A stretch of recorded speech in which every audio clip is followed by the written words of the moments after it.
تینوں حضرات السلام علیکم ورحمۃ اللہ وبرکاتہ۔ آپ کے سوالات کے جواب کے لیے حاضر ہیں۔ جی رضوان صاحب بتائیں، کون سی بہنا ہے جس نے سوال کیا ہے؟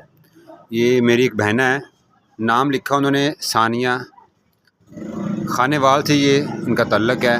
سوال کرتی ہیں کہ حضرت صاحب بتائیں، عورت خوشبو کا استعمال کر سکتی ہے یا نہیں کر سکتی؟ گھر میں لگا سکتی ہے یا خوشبو لگا کے باہر جا سکتی ہے؟ اس کے بارے میں قرآن و حدیث کی روشنی میں ضرور بتائیں۔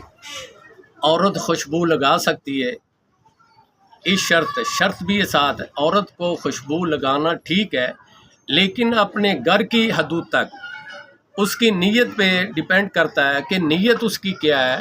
ایک تو یہ کہ میں خوشبو لگاؤں، لوگ دیکھیں کہ اس کی خوشبو اچھی ہے، کیا ہے، لوگ متوجہ ہوں۔ انما الاعمال بالنیات، عملوں کا دار و مدار نیت پر ہی ہے، تو اس کی نیت کو بھی چیک کرنا پڑے گا۔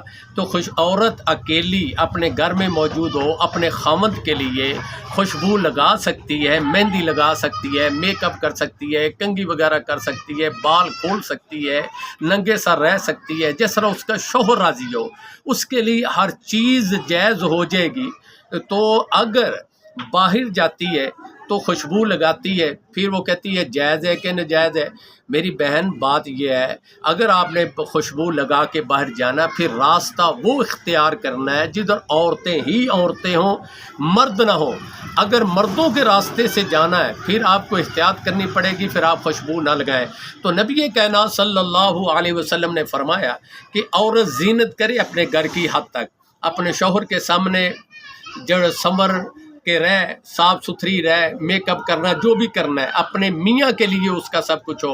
اگر خوشبو لگا کے اس نے باہر لوگوں کو دکھانی ہے اور اپنا چہرے پہ کچھ بھی لگا کے لوگوں کو دکھانا ہے، پھر جائز نہیں ہے۔ اپنے گھر کے لیے سب کچھ جائز ہے۔ تو نبی کائنات صلی اللہ علیہ وسلم کا فرمان ہے، عشاء کا ٹائم، عشاء کا وقت عورتیں نماز پڑھنے کے لیے مسجد نبوی میں آتی تھی، تو نبی کائنات صلی اللہ علیہ وسلم نے فرمایا کہ جو عورتیں خوشبو لگا کے آتی ہیں وہ ہمارے ساتھ عشاء کی نماز ادا نہ کریں، مسجد میں نہ آئیں۔